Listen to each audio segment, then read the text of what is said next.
Teleamigas y teleamigos, a Rectoría una vez más aquí en Teleamiga Internacional. Hace poco estaba con mis hijos en la ciudad de Ibagué, donde residimos hace ya muchos años, y me encontré con este libro, Acaba Colombia, de Santiago Rivas. Inmediatamente lo empecé a leer, me llamó muchísimo la atención, todavía no termino de leerlo, pero me tiene atrapado, como dicen por ahí. Ese mismo día puse en Twitter que empezaba a leerlo con mucha atención y Santiago Rivas retuiteó eso. Por supuesto, eso es hacer en últimas ventas de sus libros, pero lo contactamos aquí en Teleamiga y desde la Universidad de la Gran Colombia y hoy entonces llamamos a Rectoría a Santiago Rivas. Santiago, bienvenido. Muchísimas gracias. ¿Cómo van sus cosas, hombre? Muy bien, gracias. ¿Bien o no? ¿Cómo va todo? Yo veía Los Puros Criollos y ahorita entonces usted lo tengo aquí en el programa. Vea. Bueno, muy bien. La televisión no me suelta, afortunadamente.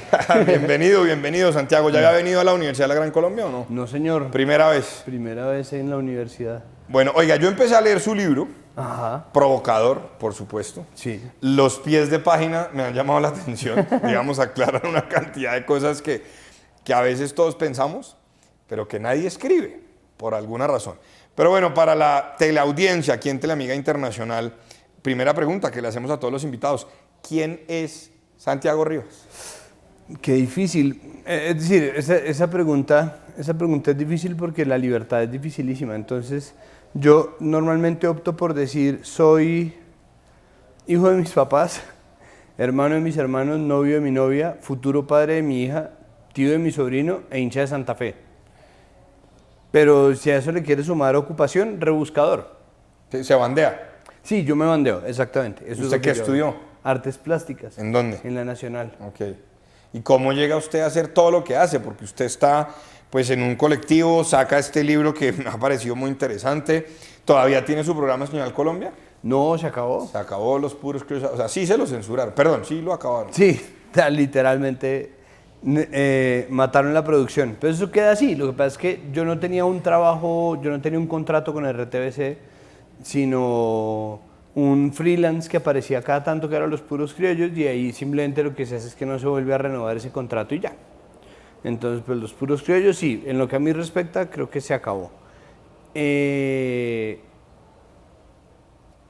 Yo llegué de pura chepa a la comunicación. Siempre me llamó la atención, yo siempre fui un tipo histriónico, nunca tuve problema con hablar en público, en micrófonos, en cámaras, en nada, pero tampoco había pensado nunca hacerlo y siempre en cambio quise estudiar artes plásticas y lo volvería a hacer. No creo que si pudiera ver esta película una y otra vez volvería a estudiar artes plásticas. Eso no. Y en la Nacional. Creo que esa fue una decisión que yo tomé muy temprano en la vida. ¿Y por qué en la Nacional? Me gustaba, me parecía que era la mejor. Y yo de verdad tomé esa decisión a los 11 años. Yo dije, quiero estudiar bellas artes en ese momento, pues, cuando lo decidí, en la Nacional. Y fue como, vale, pues sí, mi familia. Desde el colegio usted ya decía, yo voy a estudiar arte. ¿En qué colegio? En el Campestre. En el gimnasio Campestre. Ya, o sea, por ahí con todos los Juanpis. Hoy critican Con eso, todos yo no los sabría. Juanpis Lo González. dicen, no sé. Hay que conocerlos, pero mire que eso para mí fue muy útil en la vida, porque así uno, es decir, a mí me parece que está mal el clasismo, pero me parece que generar resentimiento, generar un mapa en donde hay unos buenos y unos malos Pues no de corresponde. nacimiento, no, y pues además no permite que solucionemos ningún problema, ¿no? Entonces, me parece que es injusto esa denominación de comunista de Rosales, porque si no fuera por los comunistas de Rosales muy posiblemente no tendríamos izquierda, ¿no? Hace parte también de... Entonces, ¿usted está diciendo que la izquierda está liderada de alguna manera por comunistas de Rosales? ¿O No, cómo es? no liderada pero sí muchos de los ideólogos colombianos y latinoamericanos son gente acomodada porque es gente que creció con bibliotecas. Entonces, claro, hay gente que se ha formado solita un criterio sobre la injusticia social, pero la teoría económica y los grandes lectores de Marx en un comienzo pues fue nuestra clase política. Entonces, creo que en aras de dejar de dividirnos, deberíamos dejar de cazar esa pelea tan bobamente, porque eso lo que hace es recrudecer el clasismo, y el clasismo es una traición que nos hacemos a nosotros mismos todo el tiempo. Entonces sí, el Campestre es un colegio muy clasista, es un colegio de gente de mucha plata, pero precisamente haber pasado de ser... No, es raro porque pues yo era de la izquierda del Campestre, que era muy difícil porque es un colegio muy godo, pero al mismo tiempo cuando llegué a la Nacional, solamente por haber salido del Campestre, no por otra cosa, Usted estaba en otro yo lado. estaba matriculado en la derecha, ¿no? O sea, a ellos les parece que yo era un tipo de derecha simplemente porque yo no estaba dispuesto a arremeter contra la gente con la que yo estudié y ya, es decir, gente a la que yo quiero mucho, a la que yo respeto mucho. Entonces eso de una me matriculaba a mí como, ¿no? Yo era un gomelo de derechas. Nadie nunca me preguntó, ¿no? Nadie nunca. ¿Usted qué opina? ¿Qué ha leído? ¿Cuál Sí, es su...? o usted cuál es su posición frente a tal o cual cosa. Yo era el gomelo de derechas, entonces yo era lo más parecido que ellos conocían a un uniandino, ¿no? ¿Tiene algo contra los uniandinos? Nada en absoluto. Tengo muchos amigos uniandinos. No, pues de hecho es que yo fui la única persona, la primera persona en mi promoción, porque luego allá fue a templar al siguiente semestre otro amigo mío de la promoción, pero fuimos dos de una promoción de 63 personas. Que van a la Nacional. Que fuimos a la Nacional. La mayoría de la gente del Campestre debería haber un túnel que lo comunicara al CESA directo, y la mayoría de otros salen para los Andes o la Javeriana y está perfectamente bien. Entonces, sí, es decir, yo no me parece que una forma de acabar el racismo sea decir, ¡ay, pero los negros también son racistas! Y tampoco sirve para acabar el clasismo decir que los pobres también son clasistas. Oiga, lo interrumpo por esto. Pero nadie debería hacerlo. Usted escribe en su libro, voy a cambiar un asunto antes de que la NTV me sancione, pero en una de las partes que me llama la atención cuando usted habla de la innovación, en este libro suyo, Acaba Colombia, ya le voy a preguntar más, usted dice lo siguiente: existen muchas formas de sobrecompensar por nuestros complejos. Los hombres que sienten que son minúsculos suelen comprar camionetas que están muy cerca de ser bienes inmuebles o engallan su moto para que suenen como un avión. No importa que sea una chapi. Y la gente que siente que no tiene ninguna virtud o atributo que haga que la gente la voltee a mirar, básicamente hace drama. Sigo. Los que nacen sin mucha inteligencia se vuelven obsesivos con el orden.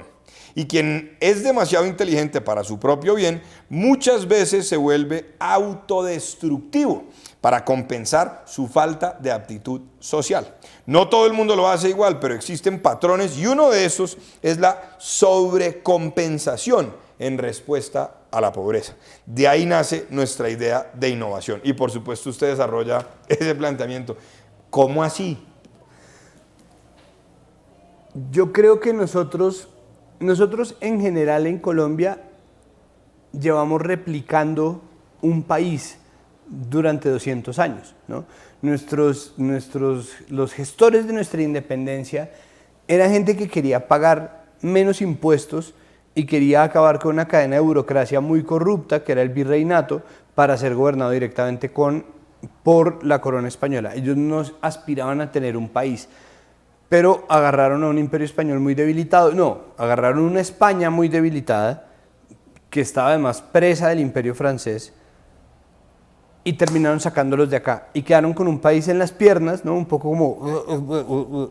Y dijeron, bueno, ¿qué carajo hacemos con esto?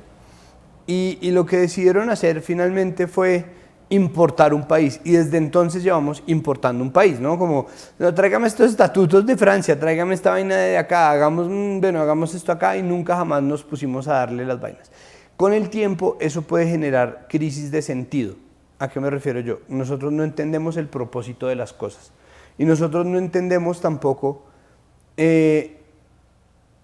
la idea subyacente debajo de muchas cosas. Entonces, tenemos mucha gente que se hace diseñadora simplemente porque descubrió cómo usar Photoshop. Entonces, quiero ser diseñador. Entonces, quiero ser diseñador. Y eso obviamente viene desde el colegio, en donde no enseñan sino el cómo de las cosas, ¿no? Cómo se usa Excel, cómo se usa Word, cómo se usa Photoshop, cómo se usa Illustrator, pero no para qué te sirve, o sea, para qué lo puedes usar. Y ese para qué es fundamental. Entonces, siento yo que la innovación es una forma que nosotros tenemos de ocultar nuestra pobreza, nuestra autopercibida pobreza, porque somos un país que en el fondo es muy rico en muchas cosas, y si fuéramos menos desigual, más ricos seríamos. Entonces se decide hacer como una sobrevaloración de las herramientas, que es la innovación. Entonces hay cosas que no tienen por qué ser innovadoras. Y la innovación se ha vuelto un discurso tan vacío como el del emprendimiento, ¿no? Entonces, es como, hay gente que no quiere ser emprendedora y está perfectamente bien porque es gente que puede servir como empleada para un emprendedor que pague salarios justos. Está bien que no todo el mundo sea emprendedor, no es la solución a todo ni es la panacea, como la innovación no es la solución a todo. Nosotros no hemos logrado superar la Declaración de los Derechos del Hombre. ¿Qué tiene de innovador engallar una chapi, como dice usted? No, me refiero yo a las sobrecompensaciones, como nosotros sentimos que no estamos produciendo lo suficiente o que lo que producimos no es bueno, innovemos. Pero innovar termina volviéndose una innovación vacía, ¿no? Entonces, ¿qué hacemos? ¿A qué más le ponemos Bluetooth? ¿A qué más de...? No, ¿qué hacemos? Entonces, claro, dentro de la innovación hay cosas fantásticas, ¿no? Pero dentro de la innovación hay muchas cosas que son gratuitas y vacías y el discurso a ultranza de la innovación me parece que da al traste con muchas otras cosas. Insisto, es que nosotros no hemos logrado superar como innovación la Declaración de los Derechos del Hombre. Y tiene mucho tiempo, ¿no? Entonces, pensar que todo tiene que ser ¿no? Todo tiene que ser electrónico y digital es no entender que el lenguaje sigue siendo el mismo. O pensar que el periodismo cambia porque existen nuevas herramientas es no entender que el periodismo está más en sus principios que en su forma de hacerse. Claro, cambia. Eso me llama la atención. O sea, usted dice, no es que la profesión esté en crisis. Eso no es. Se requiere y se requiere mucho. Lo que pasa es que ahí podría ser, me corrige, el cómo cambió. Y si usted no lo entendió y no supo para qué y no supo todo lo que podía hacer más allá de todo esto que llegó, entonces ¿qué? Sí, además en Colombia súmele, porque es que claro, esa es la crisis global de los medios, ¿no? La crisis que se viene porque hay herramientas que hacen gratuito el contenido y los medios necesitan que se les pague por hacerlo. Los únicos que han logrado solucionar esa crisis lo hicieron contratando más periodistas, no echando periodistas, porque necesitan gente que les haga contenido. Pero en Colombia eso se suma a una crisis integral del poder y una crisis de un modelo de empresa, porque nuestros medios fueron fundados por gente que estaba pensando en hacer política o que ya hacía política o que se iba a meter a la política. Y se construyó un medio, en principio periódicos, como caballito de batalla para liberar esa pelea desde la comunicación, no para prestar un servicio, y esa es la honrosísima excepción de la familia Cano, razón por la cual yo debo ser el suscriptor más joven del Espectador, ¿no? Y porque me gusta hacer sudokus también. Pero entonces, no, y el sudoku digital no sirve para nada, porque uno no puede anotarle al ladito nada, no, uno tiene que, en fin, luego hablamos de sudokus. Pero, oiga, lo interrumpo. Hágale. Otra vez, lo interrumpo. Usted dice, hay que acabar con Colombia en el libro. Y lo dice de una manera muy interesante, porque evidentemente se le nota su profundo amor por Colombia. Digamos, yo creo que eso no es el asunto. Pero y aquí en el primer capítulo usted dice, Colombia es un país de mentiras. ¿Sí?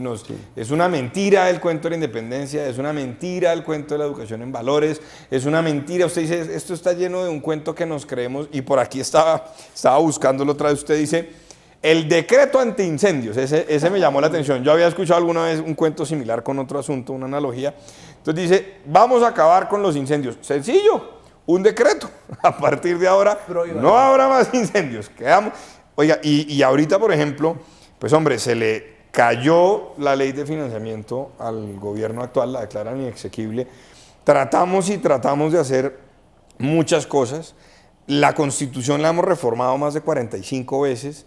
Esto está, ¿por qué? Y no quiero caer en ginás, pero ¿por qué será que este país funciona de esa manera? O sea, todo el mundo piensa que si tenemos un problema ponemos en un papel la solución, le ponemos publíquese y cúmplese y el problema quedó resuelto y seguimos en las mismas. ¿O usted qué opina? Yo pienso que pasan muchas vainas ahí al mismo tiempo. Por un lado, siento que en Colombia el poder no siempre está en donde está el gobierno. En este momento tenemos una crisis de poder y tenemos una crisis de liderazgo, pero es una crisis que nosotros nos granjeamos con mucho tiempo, porque nosotros somos un país mesianista, nosotros no tenemos un contrato social, nosotros no tenemos una historia o una construcción. Entonces usted dice, necesitamos a alguien que venga a mandar o a orientar pues, alguna cosa. No, pues están así que la constituyente fue un mandato ciudadano, más o menos, la séptima papeleta más o menos representaba la voluntad de la gente, y finalmente fue una minoría de personas, de notables, que a nosotros nos encantan los notables, ¿no? De notables, que nos dijeron o nos diseñaron un país más justo, más bonito, más incluyente, más liberal, en el papel, exacto. Pero el poder nunca estuvo ahí. El poder siempre ha estado en donde está el poder en Colombia, que es en la tierra. Y el poder de la tierra es el poder del paramilitarismo, y en algún momento alcanzó a ser el poder de la guerrilla, que era más municipal que de grandes territorios. Y ese país de los hacendados le importa 3 tiras de lo que si hay o no un país más incluyente o no, porque ellos son los dueños de la economía. Es decir, son los dueños de el funcionamiento de la gran mayoría del territorio colombiano, y en ese sentido seguimos siendo un país feudal, y ese país feudal ha hecho todo por mantenerse. Es un país que no ha logrado usted se está metiendo con un conjunto de elementos muy críticos en la teoría marxista, además. Porque usted aquí me está hablando de estructura y de superestructura, y ahora unos recientes dirán infraestructura. Infraestructura. ¿No? Pero usted sí cree que eso es tan así. ¿Usted no cree que hemos avanzado, que hoy en día podemos decir alguna cosa? Sí y no. Es decir... No, sí, pero no me salga con ese sí, no. Usted está como George Bush. No quiero decir que es bueno ni malo, sino todo lo contrario. Todo lo contrario. No. Numeral se puede. No, yo lo que creo es... Hay un poder de hecho, es decir, hay un poder de hecho que está ahí detrás. Y pues mire, piense en cualquier prueba, porque ahorita, digamos, la ley de financiamiento fueron unos vicios de trámite que se les dijo que iba a pasar, se les cantó desde el comienzo. Es que cuando yo estaba peleando contra el proyecto de ley Mintic, se estaba también tramitando la votación de la ley de financiamiento, y todo el tiempo se les dijo en su jeta que se los iban a tumbar porque tenía vicios. Ellos lo sabían y lo hicieron porque ellos creen que tienen el poder. Pero ellos no tienen el poder ahorita, y este poder que ellos mismos crearon del estado de opinión se les está volteando, porque este es un país distinto y porque los países cambian, pero el poder del billete, el poder de verdad, no está ahí, no está en el Congreso, o está en el Congreso pero interpuesta persona, ¿no? Es un poder que, es decir, se pueden firmar 10.000 leyes de restitución de tierras, que si el man que tiene la escopeta no quiere que se restituya la tierra, no se restituye la tierra, ¿no? Entonces hay un montón de industrias, de lobby que se está haciendo, y sí existe una superestructura del poder que en este momento no se encuentra necesariamente del lado del gobierno. Están de acuerdo en ciertas cosas, están más alineados de lo que estaban hace un año, pero no es el poder, y ese poder no cuenta ni cambia con una constitución que haga un país más incluyente, pero al mismo tiempo sí, porque tenerlo por escrito es fundamental. Tener pues una si no, la Corte no hubiera tumbado esa ley. Exacto.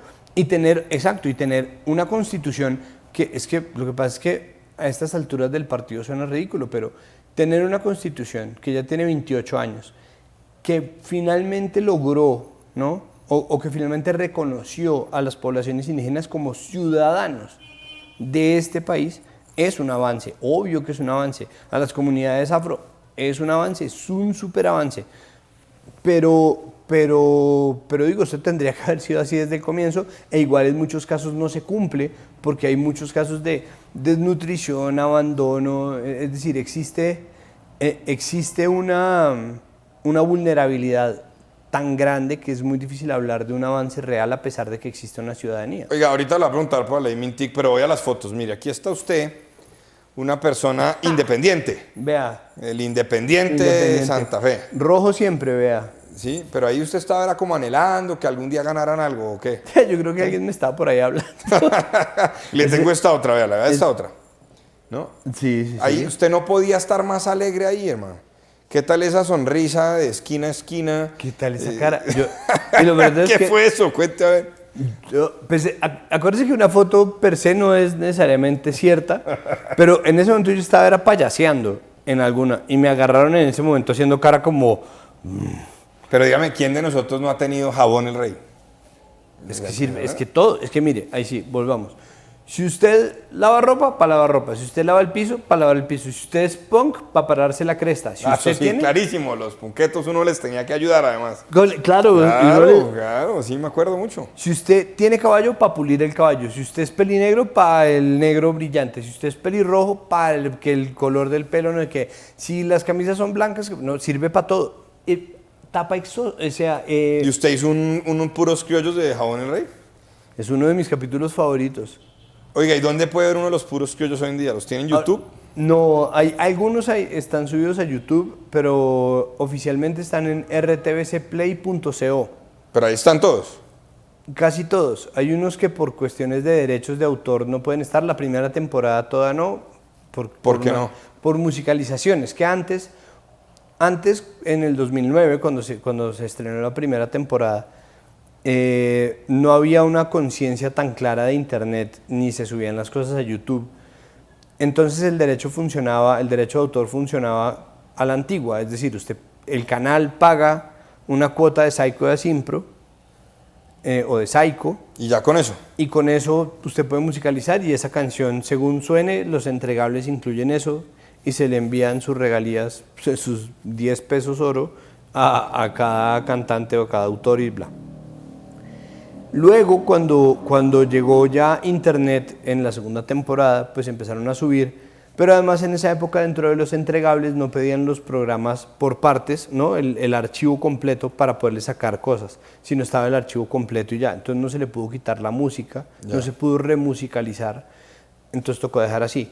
Y hay otros que son complicados, como el capítulo de Serenateros o de música tropical bailable, porque Fuentes, por ejemplo, está muy refundido, no se sabe quién es el doliente de los derechos, entonces pagar los derechos no se sabe ni siquiera a quién. Y la gestión en ese sentido en Señal Colombia no es acuciosa. Lástima, pero pues yo también entiendo porque ellos tienen entre manos un montón de proyectos, un montón de programas y un montón de presupuestos como para tenerlos cazando a ver quién les vende los derechos de cariñito, ¿no? Es complicado. Oiga, y aquí se gana usted India Catalina. ¿Ese qué año es? ¿2016? El cuarto. 2016. 2016. ¿El dicho? cuarto? El cuarto. Todo con los puros criollos. No, el del 2014 fue con En órbita. Cuénteme En órbita. En órbita era un magazine cultural transmedia, es decir, pasaba por radio, televisión e internet. Sí. Era un proyecto muy bello que tenía un problema muy grande y es que si uno quiere construir audiencias, uno tiene que tener un hábito, predictibilidad, pero además tiene que tener cancha para generar ese hábito. Sí. Y si uno quiere hacer algo de actualidad, que es una buena forma de generar un hábito, ¿no? Un noticiero, ¿no? No puede ser chichipato. El problema es que la televisión pública, con respecto a presupuestos de noticieros y magazines, no puede no ser chichipata, no tiene suficiente plata, por mucho que lo quiera. Y En órbita requería de un esfuerzo económico muy grande porque tenía un problema de diseño. Y es, si uno quiere aumentar rating en televisión, pero tiene un espacio que sí salía 3 veces al día, pero sale 12 minutos, y tiene un espacio en radio en una emisora de 10 minutos y en otra emisora de 22 minutos, y un portal de internet, y al final de cada emisión en radio y televisión dice, recuerde que todos estos contenidos están en www.enorbita.tv, pues los números de internet eran buenísimos y los números de televisión y radio eran pichos. Obviamente iba a pasar eso, pero nadie podía o no se quiso en su momento meterle el esfuerzo a hacer un programa de media hora, ¿no? Un magazine de media hora, con un programa de radio de 1 hora por emisora, ¿no? Y las emisoras no quisieron entregar sus espacios, entonces yo creo que el problema era un problema de diseño en un comienzo. Pero siempre ha trabajado entonces en canales públicos. Pues he trabajado también para Caracol Digital con Shock, haciendo una serie que se llama Incorregibles, pero eso es lo único que yo he hecho para canal privado. ¿Y por qué? Pues es que yo no tenía la intención de trabajar nunca en televisión. O sea, usted llegó de casualidad. Sí, pues de infiltrado. Y yo soy en eso un tipo caprichoso y discursivo y no me interesa hacer proyectos que no me parezcan chéveres. He hecho algunos y me ha pasado factura a mí mismo. Es decir, en mi insomnio me recuerda eternamente que yo participé en cosas que no me gustaron y no me gusta esa sensación. Entonces a mí sí me gusta trabajar en proyectos que me gusten, pero además yo no tengo pinta de presentador de televisión de Ahora nada. lo veo más flaco, ahora ya como que sí. Me bajé 21 kilos con un tratamiento, sí. Porque lo hace una cosa, cuando hoy le dije a un compañero de trabajo, le dije, viene Santiago Rivas a rectoría. Y me dijo, ¿el gordito? Y yo le dije, sí, el gordito. El gordito, claro. Pero ya no. No, ya no soy el que tengo ahí mi barriguita, pero digo, no soy. ¿Cuántos kilos se bajó? Tengo que preguntarle al aire, 21 kilos. Nos va a tocar hacer es un programa como de salud, hermano. Santifit. Yo tengo un amigo que me molesta, me dice que me vuelva influencer de fitness. Con el before and after. Buenísimo. Hola amigos, así se come en realidad un pepino con... Venga, le muestro esta foto. A ver, muestre. Acaba Colombia. Sí. Y yo Ay, vuelvo y también. digo, insisto, empecé a leer el libro, estaba con mis hijos, Juan David, María Fernanda y María Alejandra, y lo encontré. Y le voy a decir dónde lo encontré en la Panamericana, en Ibagué, donde vivo con mis hijos. Y empecé a leerlo, y solo con leer, digamos, la contraportada, dije, lo tengo que comprar, y me senté a leerlo porque, de alguna manera, usted me dice si no es así, usted lo que dice, esta vaina hay que acabarla ya. Pero hay que acabarla ya, hay que acabar un poco la hipocresía, hay que acabar un poco esta vaina de que nos decimos mentiras, hay que acabar el cuento de la lambonería, hay que acabar el cuento, y por ahí usted lo menciona en el libro, con todo respeto, ¿no? Porque siempre que a uno le dicen con todo respeto, uno sabe que viene un madrazo detrás Sí, de los potentes, ¿no? ese carga machete siempre, sí. Y además yo empiezo a leerlo y yo digo, es también, perdóneme si no lo entiendo así, pero es como una burla a todo, porque entonces hay pies de páginas, en su libro hay pies, notas aclaratorias, pero uno lee esas notas aclaratorias y no puede parar de reírse. Quiero que se lo diga. ¿Cómo surge esa idea? Mire, ese libro, Acaba Colombia, es un libro contraintuitivo, porque yo me rebelé contra la idea de que me quisieran poner a hacer un libro de los puros criollos, por varias razones. Primero porque me parecía una tontería, ¿no? Y me pareció un irrespeto con Néstor Oliveros, el director, coger yo, ¿no? Y hacer el libro de los puros criollos para vender libros me parecía una canallada. Entonces, eso, por ejemplo, no. Pero además porque los libros de famoso me probleman mucho. Es decir, la gente tiene derecho a hacer su libro como se le dé la gana, pero a mí me costaba mucho, fuera por ego, por lo que sea, tener el libro de Santifit, como, bueno, así me adelgacé, ¿no? O mis memorias, yo tengo 37 años, memorias de qué, eso me falta tanto por vivir que, ¿no? Hacer un libro como de humor popular o de cultura popular, no sé, no quería eso. Yo soy un tipo muy, lo que los ingleses llaman opinionated, ¿no? Yo tengo una opinión sobre todas las cosas. Y Antonio Caballero dice que uno no puede ser del todo anarquista, sino que uno aspira al anarquismo. Yo aspiro al anarquismo, y mi convicción es que los países no tienen sentido. Entonces, claro, yo por una cosa de respeto a mí mismo y por amor propio quiero mucho a Colombia, pero también tengo muy claro que nacer en un país o en otro es un azar. Hay que hacer lo mejor que uno pueda con lo que tiene, y eso incluye hacerlo así bien, pero el patriotismo para mí es un antivalor. Y eso, mezclado con lo de los puros criollos, me dio una clave para darle rienda suelta a una idea que yo tenía hace mucho tiempo, que era la idea de acabar con Colombia. Y a eso se suma que Planeta, la editorial que me publicó, muchas gracias muchachos, saca muchos libros. Oiga, ¿cuántos libros ha vendido? En este punto he vendido un poquito más de 1.500. ¿Y eso es bueno, malo, regular? Para mí es fantástico, tengo que vender 1.500 más. Para mí es excelente. Pero sí.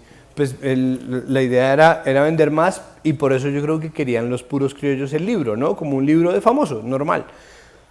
Yo en eso sí literalmente pateé la lonchera y decidí hacer un libro poco viable comercialmente, con mi opinión, ¿no?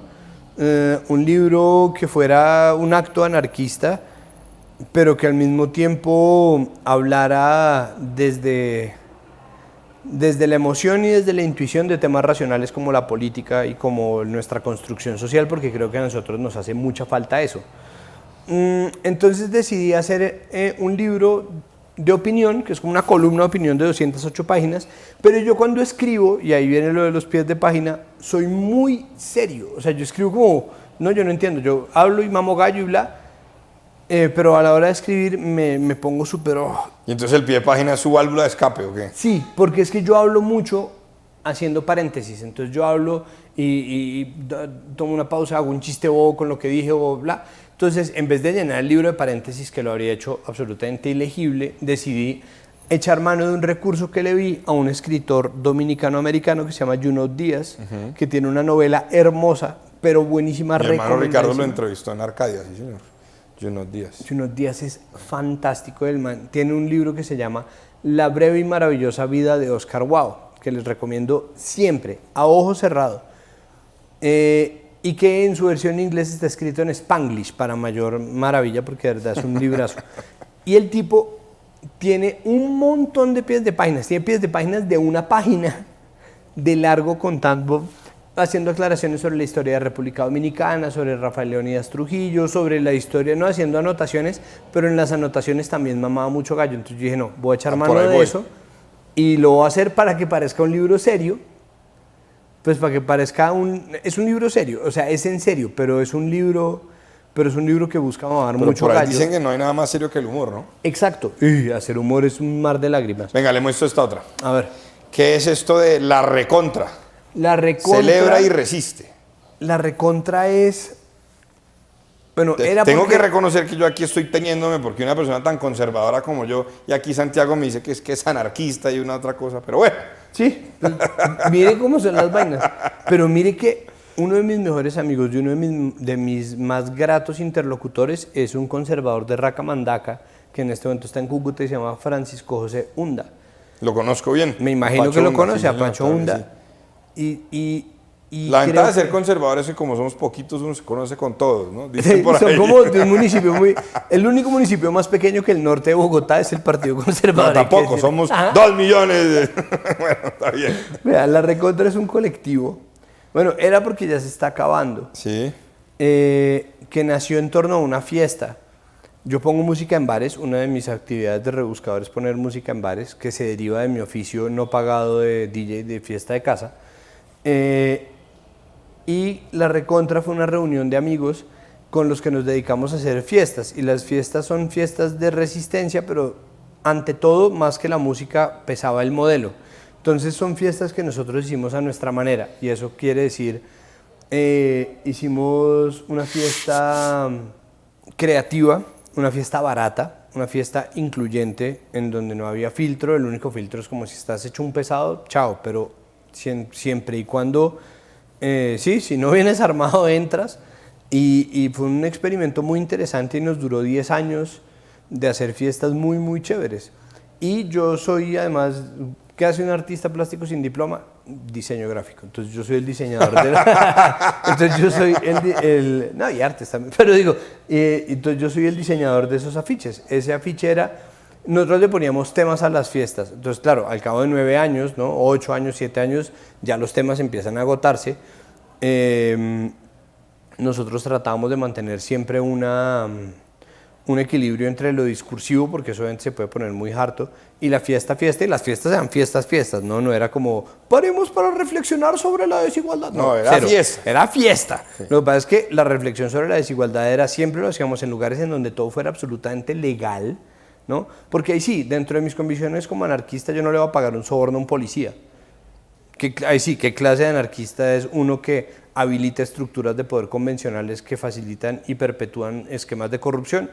Ninguno. Entonces, todos nosotros decidimos y nos manejábamos, ¿no? Horizontalmente, todos los lugares que tuvieran sus permisos en regla, sus puestos médicos, sus extintores cargados, sus salidas de emergencia, que nos dejaran cobrar barato y que nos cobraran bien, o sea, que no fuera una pasadez, que pagaran impuestos, es decir, que no nos hicieran descuentos si pagábamos en efectivo por debajo de cuerda. Eso hizo, por supuesto, muy complicado encontrar un lugar hasta el momento en que no encontramos más y por eso la recontra se está acabando. Ya. Santiago Rivas, a Rectoría ante la Amiga Internacional. Ya volvemos.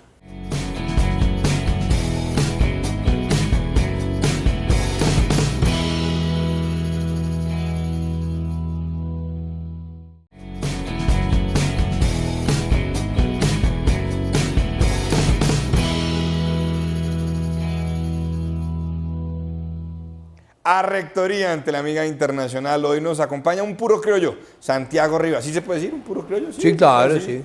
Bueno, ahora sí. Es un oxímoron, ¿no? No hay nada que sea criollo y puro al mismo tiempo. Eso es verdad, ¿no? Pero Los es puros fantástico. criollos. Bueno, oiga, le tengo que preguntar por eso. A ver. ¿Qué fue lo que pasó con su programa en Señal Colombia? Porque eso se armó un boroló. El actual presidente de la República, Iván Duque, dice que va a apoyar la economía naranja y la creatividad y una cosa. Su programa era muy creativo, era una cosa pues impresionante. Yo no me lo veía siempre por falta de tiempo, pero los pocos que veía me llamaban la atención. Usted se metía en plazas de mercado, en una cantidad de cosas. Era muy interesante ver los programas. Y de un momento a otro escuchamos un audio de un señor Barbieri que está diciendo, me sacan eso. No, Vieri. Vieri, perdón. Vieri. Sí. No, toda la pelea fue antes de las grabaciones. O sea, las grabaciones aparecieron un mes y medio después. Sí. Yo pertenezco todavía a un colectivo de gente que estaba en su momento peleando contra el proyecto de ley Mintic, que ya es la ley TIC. Sí. Demandada por inconstitucionalidad. Pues ahí seguimos, pero pues rollazo. Estábamos en esas y estábamos buscando quién nos pusiera atención y la Puya nos puso atención para hacer un capítulo sobre esa ley. Y me llamaron a mí, que yo ya había colaborado con la Puya un par de veces, y sacamos el capítulo. ¿Y ahí fue Troya o qué? Y ahí fue el rollo, fue Troya porque la decisión del entonces gerente de RTBC, Juan Pablo Vieri, fue quitar las emisiones repetidas de los puros criollos que estaban ahí, pero que no estaban ahí en vano, estaban ahí por lo que yo le decía de la predictibilidad, porque el Señal Colombia se hizo un estudio y el estudio les dijo, ustedes necesitan tener horarios fijos para vainas, ¿no? Y necesitan un programa ancla. Y además les dijeron que el programa con mayor recordación era Los Puros Criollos. Entonces dijeron, cruzamos estas dos. Y listo. Y los ponemos de ancla. Entonces estaban ahí y la quitaron. Pero cuando lo quitaron estábamos a un mes de estrenar la quinta temporada, que fue la última que ya se estrenó y tal.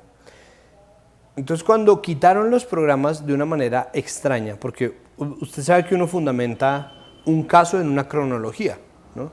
Pues si yo que soy artista plástico lo sé, debe tenerlo clarísimo. Entonces uno fundamenta un caso en una cronología, y la cronología que nos daba a nosotros un caso estaba precisamente dada por lo irregular de los tiempos en los cuales se sacó el programa, porque se sacó intempestivamente cuando había sido anunciado ese jueves 6 de diciembre, se sacó de la parrilla también para el viernes, y fue como, ¿no? Raro. Oye, cuando usted escuchó esa grabación, porque la grabación es muy dura. Uy, O sea, la grabación es que lo sacan. Es que lo sacan. Y cuando yo escuché la grabación, yo me molesté. Claro, ¿no? Es que es muy molesta. Es muy molesta porque además uno sabe que existe censura en Colombia, pero nosotros somos un país muy pegado de las formas, entonces no estamos acostumbrados a este tipo de revelaciones, que son conversaciones que tienen lugar en muchos lados, Sí, seguramente. Sí, también. Pero sí, no, es decir, yo me puse tristísimo cuando yo lo oí. ¿Y usted habló con Juan Pablo Vieri? No, nunca. ¿Nunca? Me lo encontré cuando salieron las grabaciones, eso fue el 23 de enero, la Procuraduría le abrió de oficio un juicio disciplinario, un proceso disciplinario a este man, y me llamaron a mí a declarar. Entonces yo fui y yo era el primero y él tenía que entregarle un poder al abogado, y ahí nos vimos, nos saludamos, y es todo lo que yo lo he visto de él en persona, nunca antes. O sea, él nunca lo llamó a usted para decirle cuál es su crítica a la ley Mintic. No, lo llamó no, tampoco, porque... No, porque es que además Vieri es un eslabón en una cadena, eso hace parte de un sistema. O sea, ¿usted cree que alguien lo llamó a él y le dijo, mire, ¿este tipo quién es? Yo creo que alguien le dijo como, oiga, ¿cómo así? Este tipo no trabaja para nosotros y bla. Y esto es un problema recurrente. En las grabaciones está eso, ¿no? Claro. Trabaja para nosotros. Es que sí, muerde la mano que le da de comer. Eso, muerde la mano. Oiga, ¿qué pasa en Colombia con eso? Yo si algo aprendí desde muy chiquito fue a patear la lonchera, pero es duro. Importantísimo patear la lonchera. ¿No? Es que nosotros no somos un país, como nosotros, volvamos a la crisis del sentido, como nosotros tenemos tan refundido el propósito, nosotros no entendemos cuáles son las consecuencias de un trabajo bien hecho. Y si uno trabaja de periodista, eventualmente va a patear la lonchera. Y si uno trabaja de activista, eventualmente va a molestar a alguno de sus empleadores. Y si uno es una persona pública y uno se mete a abanderar causas de lo que sea, tarde o temprano va a alienar a algún patrocinador, y eso está bien y eso hace parte de la libertad.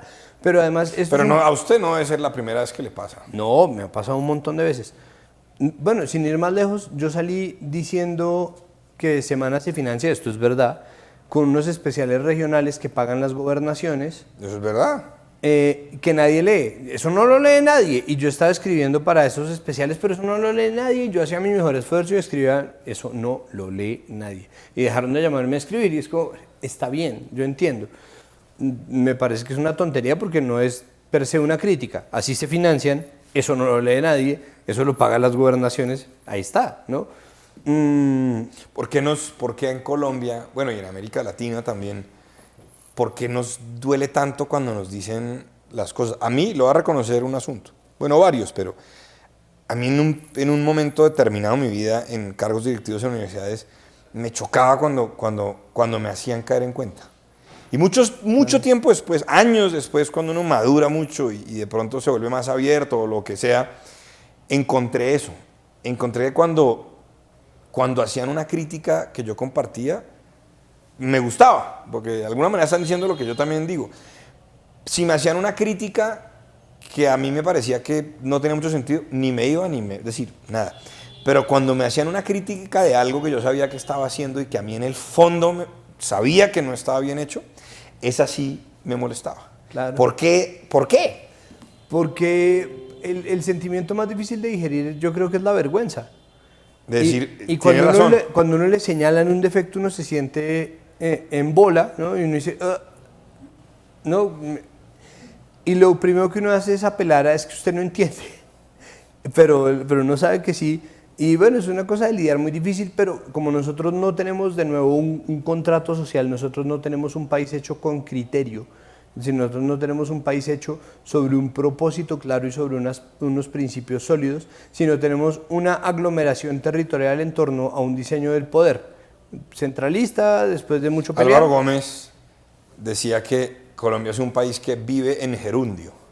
Ahí vamos mirando, ahí vamos cuadrando, ahí vamos revisando. Y es más, uno le dice, usted hágale que después miramos. Eso es un poco... Usted hágale que después miramos. ¿No? Exacto. Entonces nosotros tenemos un país que está diseñado para andar y andar, pero va como sin sentido. Y creo que el culmen de eso se está viendo en este gobierno, en donde ya ni siquiera existe en la cabeza de los miembros del gobierno una división clara entre gobierno y Estado. Y eso es muy loco. Se fusionaron. Claro, para ellos se fusionaron. La ley TIC es eso, es meter la regulación de los medios en el gobierno cuando debería estar en el Estado de forma completamente autónoma. Y no lo digo yo, ni lo dice el Internacional Socialista, lo dice la OCDE. Y esa era la causa primordial contra la que estábamos peleando y contra la que seguimos peleando, es que no se puede institucionalizar la censura porque la regulación gubernamental tarde o temprano va a derivar en censura. Precisamente porque las estructuras de poder, cuando no nacen de la confianza, sino del ejercicio activo del poder, gastan mucho tiempo manteniéndose en el poder. Y como es tan importante ser y parecer, aquí les cuesta mucho la crítica. Venga, le tengo que mostrar esas fotos rápidamente antes de ir a la pausa. Su Padre, papá, Apaíto, sí. Alejandro Rivas, él es crucigramista, me pusieron acá. Crucigramero. Crucigramero se dice. Que yo también le decía Oiga, crucigramista. producción, no me hagan quedar mal enfrente de Santiago No, porque me la ¿qué? va a montar. ¿Usted cree? Yo he dicho 700 veces que es crucigramista y no. Es el término acuñado ya, esto obviamente fue un acuerdo entre la gente que hace crucigramas. Crucigramista es el que resuelve crucigramas, crucigramero es el que hace crucigramas. El que nos pone, nos hace entrar en crisis y en angustias y que uno se sienta como un pendejo que no leyó el periódico completo y que no sabe, es su papá. Exacto. Ya, oiga, le tengo esta otra. A ver. Banda rock. Ay, Pixies. los Pixies, sí. Esta es una foto reciente de los Pixies, claro. Ya No los he escuchado, pero prometo que haré la tarea. Mire, para mí es la banda más fantástica que hay. Yo creo que uno siempre debe honrar la música que empezó oyendo cuando decidió empezar a oír música, ¿no? Porque a mí me gustaba mucha música a los 9, a los 10, Y a los 11. este fue uno de los que usted dijo, esta me gustó. A los 12 años empecé a oír música de verdad, ¿no? Con usted decisión. escogía. Exacto. Y me llegó del cielo Pixies, ahí pegadito a Nirvana, y siguen siendo fantásticos. ¿Se toca guitarra? No, quise... Creo que todos tocábamos Smells Like Teen Spirit de Nirvana. Esa sí no la sabemos, ¿cierto? Todos, claro. Y no hay quien no se la sepa. Bueno, esta otra foto. La Puya. Sí. No, María Paulina Baena, La Puya. Muy crítica. María Paulina, sí, María Paulina es, a mí me parece que es fantástico. Ellos son un equipo. María Paulina me sorprende porque es una persona muy valiente y es una persona que fue elegida para cumplir ese papel de presentadora. Luego, ¿no? Juan Carlos ya, o sea, como eso se extrapoló y ya se vio la cara de todos los que participan de este proceso colectivo. A ella le pasó un poco lo que a mí, que pues ella participó en un proceso colectivo. Yo participo en un proceso colectivo que es Los Puros Criollos, pero siendo uno la cara, la gente tiende a pensar que uno es productor, director, Claro, que hay un equipo. investigador. Obviamente hay un equipo. Mire, yo muchas veces no estoy de acuerdo con lo que la puya expresa, ¿no? Sí.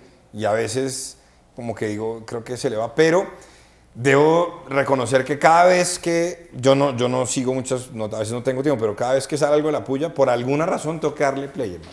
Claro. No me pregunte por qué. No, pues es Pero que ella o el otro que se llama Juan Carlos, no Juan recuerdo, Carlos. y le tengo que dar play. Y muchas veces digo, se les fue la mano, pero como que tienen razón, ¿no?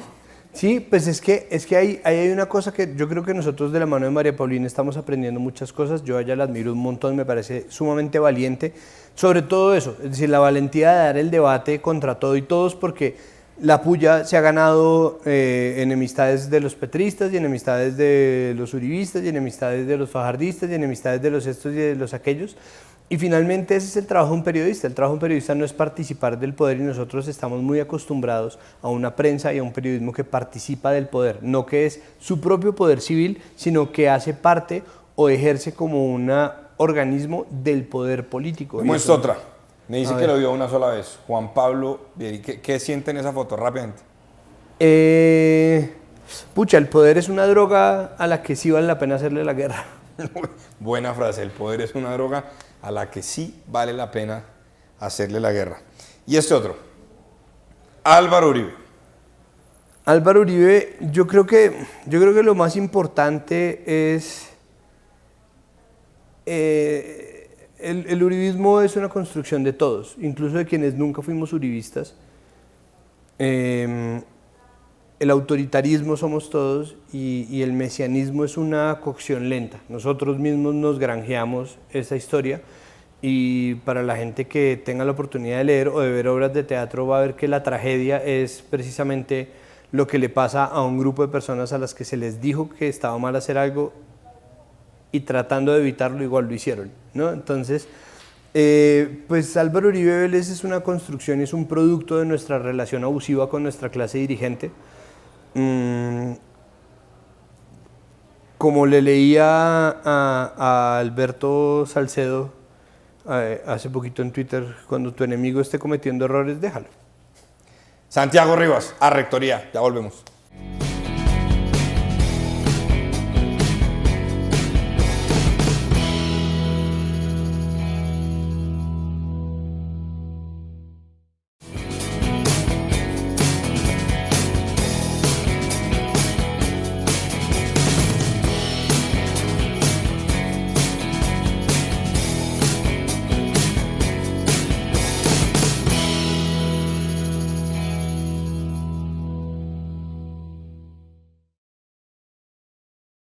A Rectoría ante la Amiga Internacional, hoy con Santiago Rivas. Quiero retomar una frase en la que insistí antes de ir a esta pausa. El poder es una droga a la que sí vale la pena hacerle la guerra. La dijo usted, ¿no? Y la noto porque me llamó poderosamente la atención. Si hay algo que tenemos que hacer los que estamos en cargos importantes de decisión, por no decir poder, es entender que lo más importante es que no nos aferremos a eso, que no pensemos que somos súper poderosos. Voy a esta sección, Santiago, la vida es un meme. Mire este meme, todo esto es de sus redes. Cuando te toca de amigo secreto el que te cae mal de la oficina. La JEP e Iván Duque, esa foto está buenísima. Esa foto fue excelente, pues es que yo creo que todos nos hemos vuelto cazadores de memes. Yo a mis redes, a mi Instagram solamente subo memes que haya hecho yo. ¿Así esto lo hizo usted? Sí, entonces todos los memes que usted encontró en mi Instagram son míos. Le tengo este otro. A ver. También suya. Primero haces un proceso de paz y luego no quieres que funcione un proceso de paz. Parce, what the fuck. No me va a decir que es what the fuck, pero bueno. No. Y le tengo este otro. Bueno, mi doctor Carrasquilla, firme acá, acá y acá. necesitamos para poder empezar a pagarle que nos deje RUT y el certificado de una cuenta para la consignación. Y responde, tiene que ser una cuenta en Colombia. Eso sí, perdónenme, pero es muy creativo. ¿No? Gracias. Pues es que además, es que la cara de Carrasquilla. No. Oiga, pero además, con todo el respeto por el señor ministro, pero es que mandamiento número 11, no de papaya. Mandamiento número 12, si le dieron papaya, cómase la papaya. Pero en estos días María José Pizarro puso en Twitter una foto del ministro en pleno debate en el Congreso, recién caída la ley de financiamiento, pues declarada inexequible por la Corte, y el señor jugando en el celular un jueguito de palabras. Es que uno no puede dar papaya en la vida, ¿no le parece? Uy, de acuerdo. No, pues, yo que juego jueguitos en el celular todo el tiempo y me van a coger mal parado. Pero sí, de acuerdo, pues es que no,